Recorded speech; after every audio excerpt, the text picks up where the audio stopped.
વિરમગામમાં ભારે વરસાદ બાદ જનજીવન ધીમે ધીમે હવે પાટા પર ચડી રહ્યું છે। શહેરના વિવિધ વિસ્તારોની વાત કે જ્યાં વરસાદી પાણી ઓસરવા લાગ્યા છે। અસરગ્રસ્ત બજારોમાં ફરી એકવાર વેપાર ધંધો શરૂ થયો। ઉપરવાસના પાણીનું સ્તર ઘટતા સ્થિતિમાં સુધારો આવ્યો। જૂની મિલ અને ફૂલવાડી વિસ્તારોમાં હજુ પણ પાણી યથાવત છે। વરસાદથી બિસ્માર રસ્તાઓના ખાડા પૂરવાની કામગીરી તંત્ર દ્વારા પુનઃસ્થાપના અને માર્ગ અકસ્માતોની પણ જે કામગીરી છે તે જોવા મળી છે।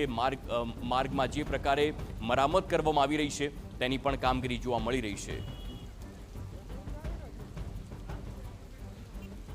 તો એક વખત ફરી એકવાર આ જે પ્રકારે વિરમગામ પુનઃ તેની આખી કામગીરી ચાલતી હોય, વરસાદ આવ્યો ધોધમાર ને ત્યારબાદ પાણી ભરાયેલા હતા, પરંતુ જ્યારે જેમ જેમ પાણી ઓસરવા લાગ્યા તેમ તેમ આખી જે સ્થિતિ છે તે પૂર્વવત થવાની શરૂઆત થઈ ગઈ છે।